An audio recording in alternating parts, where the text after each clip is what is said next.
ಪ್ರಪಂಚದಲ್ಲೇ ಮೊದಲು ಟ್ರೋಲನ್ನು ಮಾಡಿದ್ದು ಹೆಮ್ಮೆಯ ಕನ್ನಡಿಗ. ಸಾಮಾಜಿಕ ಜಾಲತಾಣದ ಹಾಸ್ಯ ಲೋಕ ಎಂದರೆ ಟ್ರೋಲ್.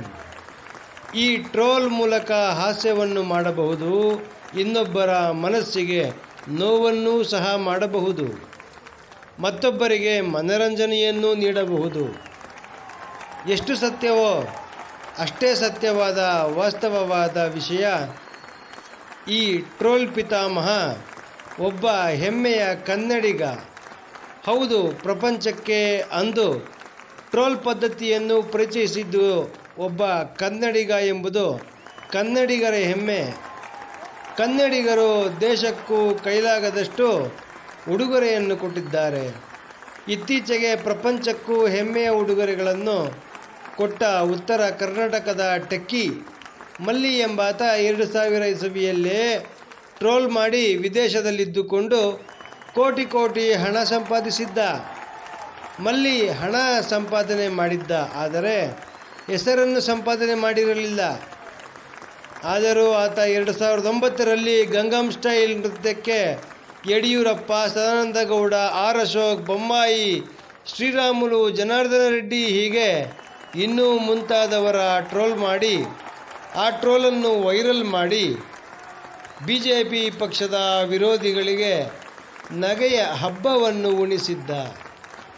ಆದರೆ ಅಂದು BJP ಕಾರ್ಯಕರ್ತರ ಕೆಂಗಣ್ಣಿಗೆ ಗುರಿಯಾಗಿದ್ದ. ಇದೇ ಸಮಯದಲ್ಲಿ ಹಲವು ಮುಖಂಡರು ಈತನ ಮೇಲೆ ಮಾನನಷ್ಟ ಮೊಕದ್ದಮೆ ಹಾಕಿದ್ದರು. ಆದರೆ ಈ ಟ್ರೋಲ್ ಎಂಬುದು ಮಾನನಷ್ಟ ಮೊಕದ್ದಮೆಯ ಸರಹದ್ದಿಗೆ ಬರುತ್ತದೆಯೋ ಇಲ್ಲವೋ ಎಂಬುದನ್ನು ನ್ಯಾಯಾಲಯ ಅರಿತುಕೊಳ್ಳುವಷ್ಟರಲ್ಲಿ ಟ್ರೋಲ್ ಎಂಬುದು ಸಾಮಾಜಿಕ ಜಾಲತಾಣದ ಅಂಕಣ ಎಂಬುದಾಗಿ ಬದಲಾಗಿದ್ದೇ ಈ ಮೊಕದ್ದಮೆ ಕಣ್ಮರೆಯಾಗಿ ಹೋಯಿತು. ಮಲ್ಲಿ ಕೊನೆಗೂ ಭಾರತಕ್ಕೆ ಬರಲೇ ಇಲ್ಲ. ಮತ್ತೊಬ್ಬ ಕನ್ನಡಿಗ ನಂದನ ನಿಲೇಕಣಿ. ಈತ ಭಾರತಕ್ಕೆ ಆಧಾರ್ ಸಂಖ್ಯೆಯನ್ನು, ಅದರ ಶಕ್ತಿಯನ್ನು ಪರಿಚಯಿಸಿದ ಕನ್ನಡಿಗ ಎಂಬುದು ಮತ್ತೊಂದು ಕನ್ನಡಿಗರ ಶಿಖರವಾದರೆ, ರಾಜ ಮಹಾರಾಜರ ಕಾಲದಲ್ಲೂ ಕನ್ನಡದ ರಾಜರು ಅಂತಾರಾಷ್ಟ್ರೀಯ ಮಟ್ಟದಲ್ಲಿ ಗಮನ ಸೆಳೆದಿದ್ದರು ಎಂಬುದು ನೆನಪಿರಲಿ. ಆ ರಾಜ ಬೇರೆ ಯಾರೂ ಅಲ್ಲ, ಕನ್ನಡಿಗ ಟಿಪ್ಪು ಸುಲ್ತಾನ್.